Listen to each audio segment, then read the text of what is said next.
welcome back to Travelling Box with me, Tanya. And as promised, here's a little update on the situation with the traffic accident I was involved in on Monday. Just to recap, some absolute idiot drove into the side of Frankie on a roundabout. Yeah, it was a nasty situation. Obviously caused damage to Frankie, caused more damage to their car. Police were involved because of the aggressive nature of them. They didn't have a license and blah de blah de blah. So very messy and not very pleasant. Since then, of course, for the last couple of days, it's been talking to insurance companies. Yesterday, a damage assessor came out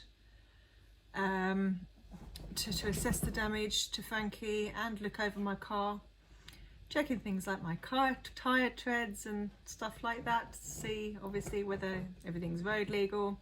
Of course, I have no issues at all, wasn't worried, but yeah, it's interesting what they check and look out for. Yes, numerous conversations. The other party are continuing to be lying. They are saying that I changed lanes, which is ridiculous because it's turning off, so I was going to be in the left lane to turn off. Why they were coming into my lane, I don't know, but that's what they're stating. Obviously, I'm telling them the correct version and getting quite technical and providing images of the roundabout and things like that. However, none of us have evidence. So it looks as though there's going to be a situation where neither of us will agree with the other one.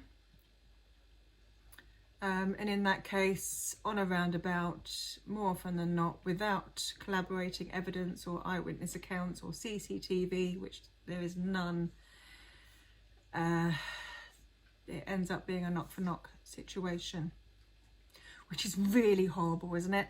Really horrible that when somebody lies like that, you then end up out of pocket.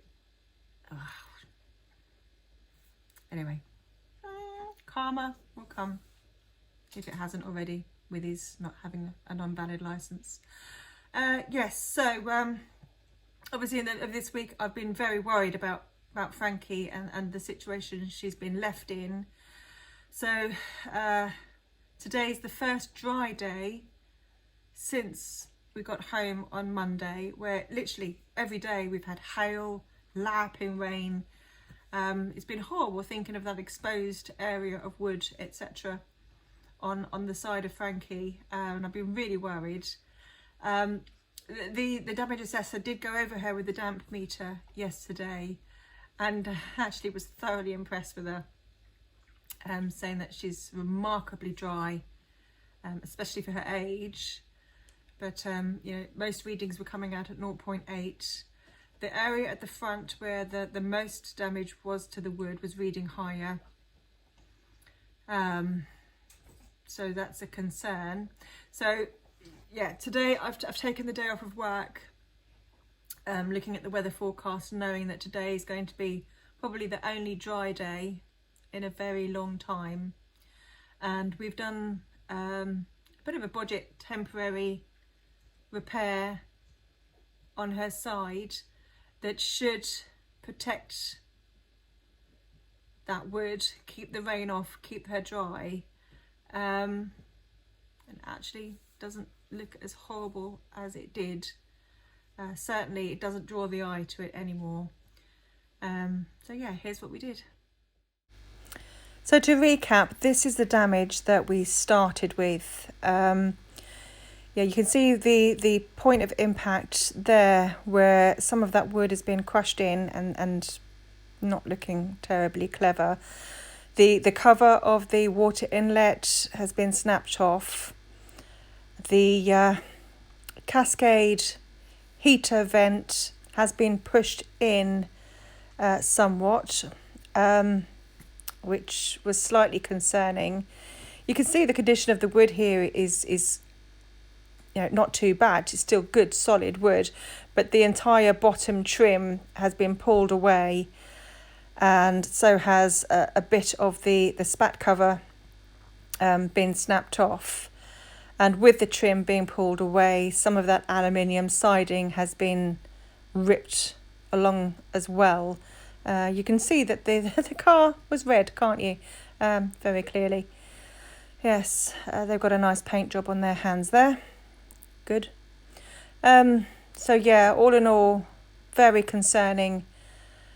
And I just wanted to make her safe.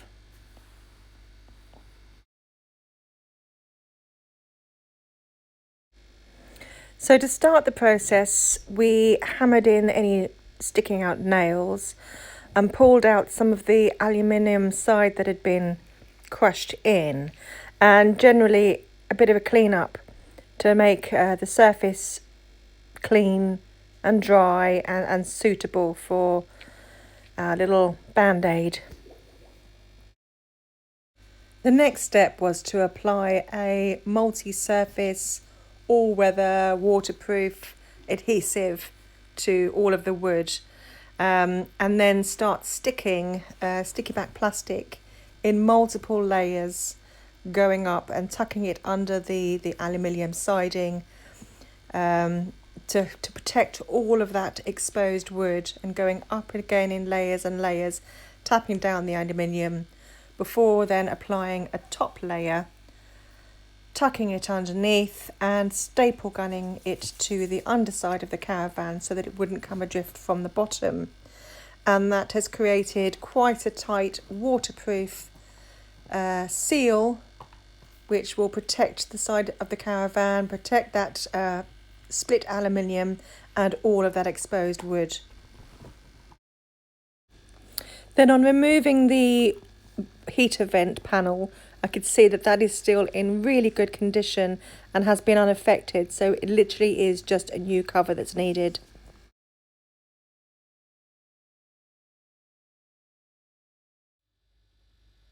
So a massive thanks to my mum and dad for coming round today. Three of us put our heads together on finding the best way that we could put a suitable band-aid on Frankie to make her safe again, and make me feel confident that she's still usable. And I do believe she's still usable, and we can still enjoy her for some time, and until we are ready and in a situation to possibly replace her in the future, when the time arises. That there was always going to come a time when replacing Frankie would have been the way forward. There's going to come a time when my son no longer can get into that bunk bed. But I don't want to replace her until I'm ready, and it's my choice. I really love Frankie. She's perfect for us for now. And if I could just find a way to make it that we can still use her and enjoy her. And I feel like we've done that today.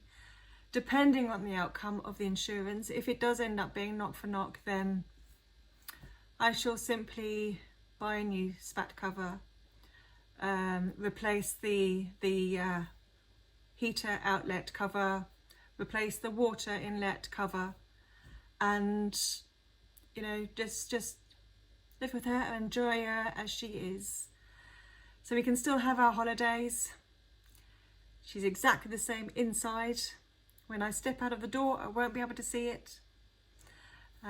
It's just where the water butt goes and things like that.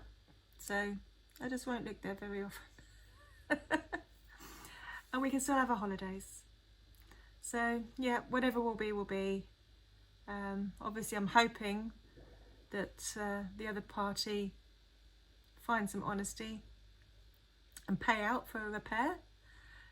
But if they don't, then it's bought me some time until such a time when I'm ready to start looking again. But yeah, that's where we are at the moment. Thanks for watching. Love you lots. Bye.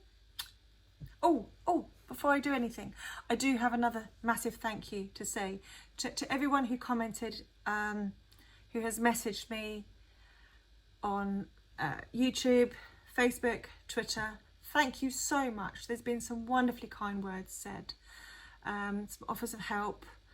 Thank you to Dan Trudgeon, who I spoke to on the phone on Tuesday. Bless your heart, for talking me through what to look out for, putting my mind at rest that she's still safe to tow, and you know, giving me some ideas. Yeah, Sif was brilliant recommendation for getting that red paint off. You're a superstar. Thank you for Becky, Mum on a Mission, you know, for writing to me and offering to help. You've all been so lovely. So this community is just absolutely wonderful. So through hard times, you learn lots, and I've learned a lot about the construction of a caravan, and also how fabulous some people really are. So thank you lots. Bye.